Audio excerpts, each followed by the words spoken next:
बड़ी अपडेट आपको बताऊं युद्ध क्षेत्र से, जहां पर इराक की स्पेशल फोर्स सीरिया पहुंच चुकी है। इराक की स्पेशल फोर्स जहां सीरिया में पहुंची है 30,000 सैनिकों के साथ, 30,000 सैनिकों की बटालियन जो स्पेशल फोर्स की लेकर सीरिया की यहां पर पहुंची है और बड़े हमले विद्रोहियों के खिलाफ करने की तैयारी है। फुल फ्रेम जरा तस्वीर दिखाइए।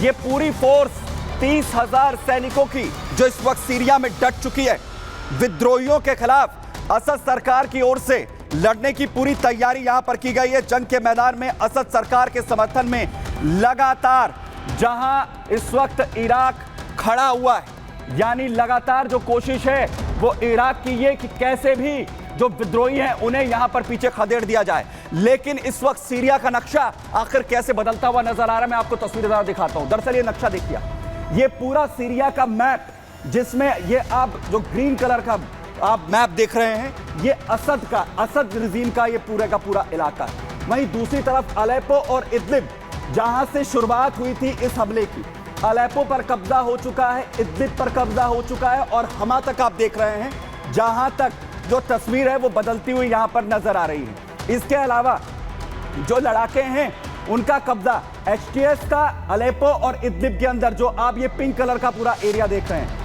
येलो कलर के एरिया के बारे में आपको बताऊं, ये वो पूरा इलाका है जहां पर कुर्दिश जो लड़ाके हैं, जिन्होंने का SDF जो है, जिसका पूरा ये इलाका माना जाता है, वहां तक भी इसकी शुरुआत हो चुकी है।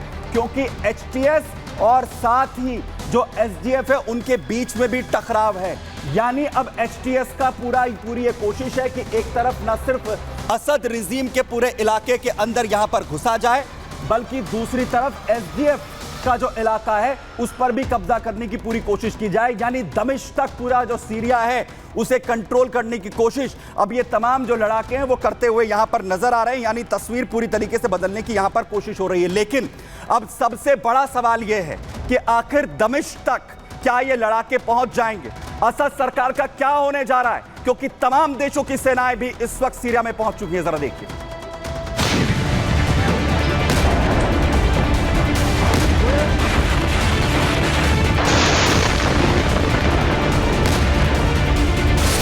सीरिया में फिर से सिविल वॉर की शुरुआत हो चुकी है। सीरिया में असद सरकार की सरकारी सेना और विद्रोही आमने सामने आ चुके हैं।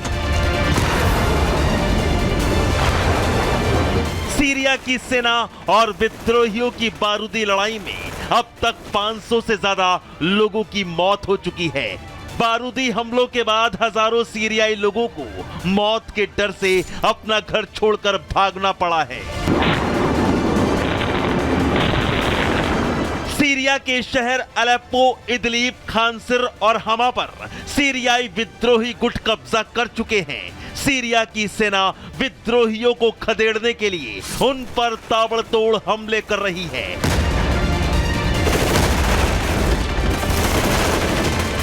सेना और विद्रोहियों के बारूदी हमलों से सीरिया सुलग रहा है।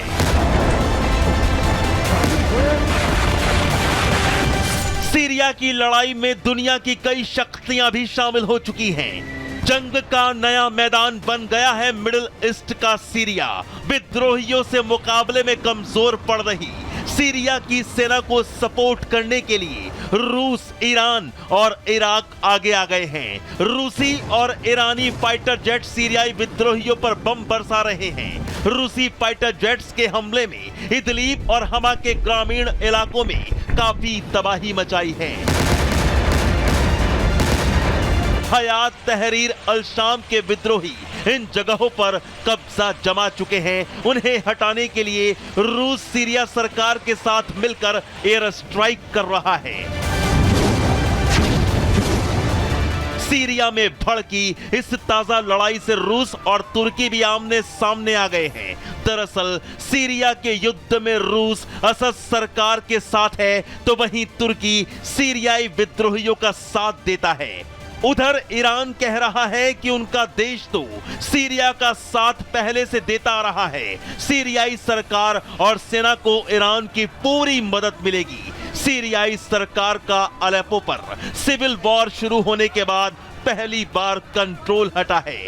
HTS के विद्रोहियों ने इस बार हैरत अंगेज तरीके से हमला किया। सीरियाई सेना को मौका ही नहीं मिला कि वो विद्रोहियों का सामना कर सके। Bureau report, Republic Bharat.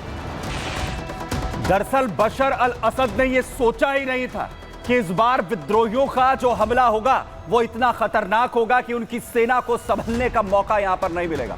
आगे बढ़ रहा हूं, आपको लिए चल रहा हूं रूस यूक्रेन की जंग के बीच, क्योंकि पुतिन का क्रोध और जेलेंस्की पूरी तरीके से अब खौफ में आ चुके हैं। क्योंकि एक तरफ जहां जेलेंस्की को लगातार मदद मिल रही है, तो वहीं पुतिन ये कह रहे हैं कि नाटो देश लगे हैं रूस यूक्रेन की जंग को पूरी तरीके से भड़काने में। और दरअसल हाल ही में 2 साल के बाद जब से यह जंग चल रही है, पहली बार जर्मन चांसलर मुलाकात करने के लिए पहुंचे। हाल ही में मुलाकात यहां पर हुई यूक्रेन में जेलेंस्की और जर्मन चांसलर ओलाफ शोल्स की मुलाकात यहां पर होती है और बड़ी मदद दरअसल जर्मनी की तरफ से यहां पर दी गई।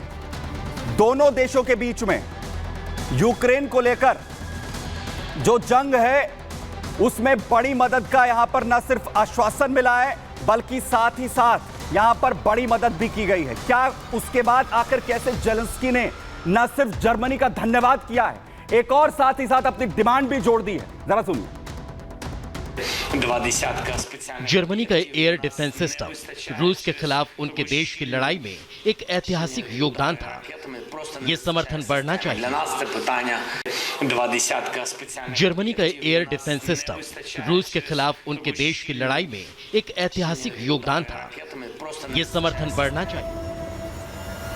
तो जेलेंस्की जर्मनी की तरफ से दिए जा रही मदद को ऐतिहासिक बता रहे हैं। वो कह रहे हैं कि ये बहुत खास है और इससे बहुत मदद मिलने वाली है, लेकिन ये मदद बढ़ाई जानी चाहिए।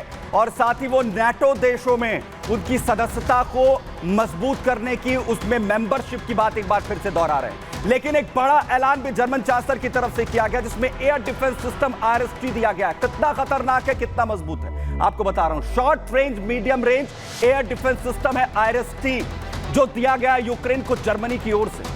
आपको बताऊं कि IRIS-T डिफेंस सिस्टम जर्मनी की तरफ से डेवलप किया गया है और हेलीकॉप्टर्स हो या क्रूज मिसाइलें या फिर ड्रोन, इनके खतरों से यह बचाव करने में पूरी तरीके से सक्षम है। इंफ्रारेड होमिंग टेक्निक, जिसका इस्तेमाल इस एयर डिफेंस सिस्टम की ओर से किया जाता है, और एक ही साथ ये कई टारगेट्स को ट्रैक कर सकता है, उन्हें पूरी तरह से नष्ट कर सकता है।